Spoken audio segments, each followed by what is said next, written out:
God bless everyone. Today, this is what the Lord has laid on my heart to talk about, and this is in the Godcraft series of knowledge. Now, there's two types of knowledge. There is the knowledge that you receive, by getting information, and then there's experiential knowledge. Now, I'm going to break these down and what these mean. So, knowledge of what you receive by information, which is good because it's good to be knowledgeable about things.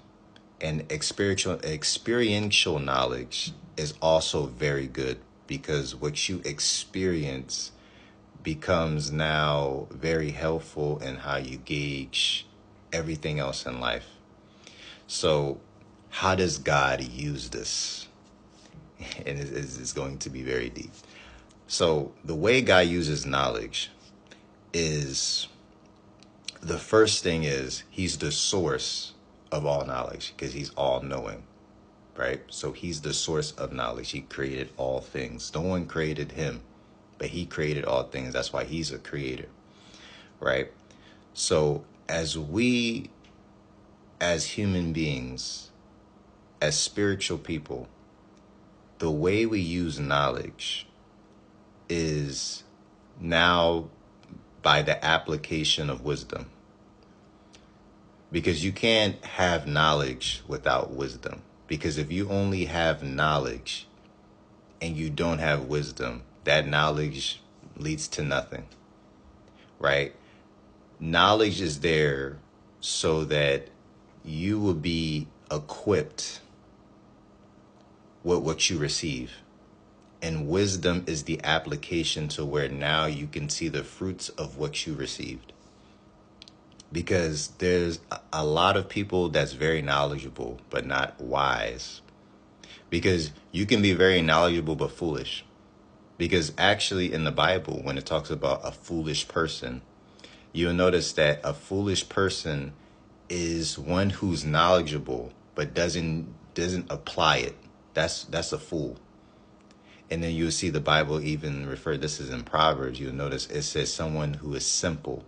And that word in the Hebrew, simple, is like ignorant. So someone who's ignorant doesn't have knowledge. So this is going to be a little bit deep.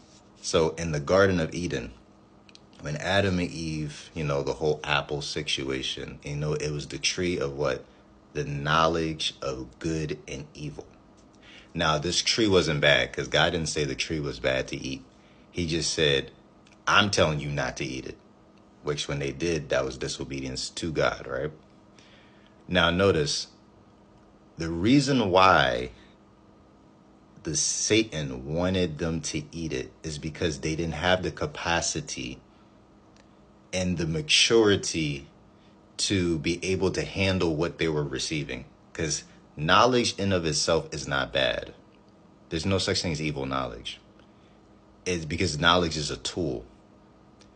The thing is, do you have the capacity or do you have the maturity to handle what you're digesting?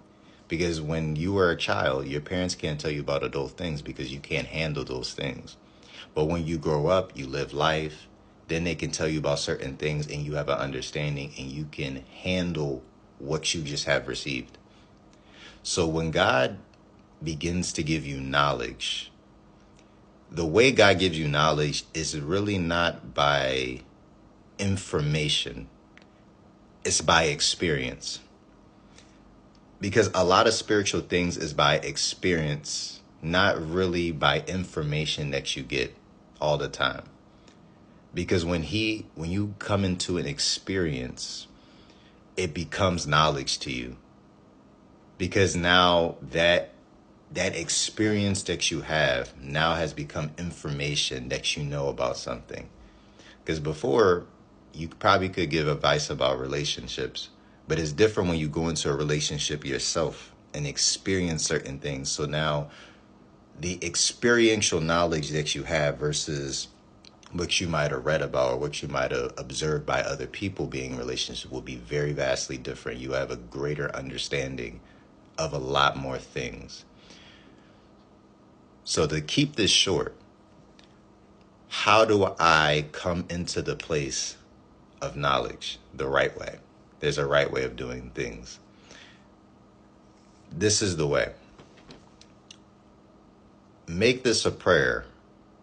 Father, I want to experience you. Lord, I don't just ask for knowledge. I ask for wisdom and understanding. Because without wisdom and understanding, knowledge by itself won't be profitable to you. You need wisdom and understanding. I love when Proverbs says this. He says, get wisdom, and with all you're getting, get understanding. Like these two, like especially these two, is very valuable in the sight of God, because if you have wisdom and understanding, that means wisdom is you know how to apply it, and understanding means you know how it works.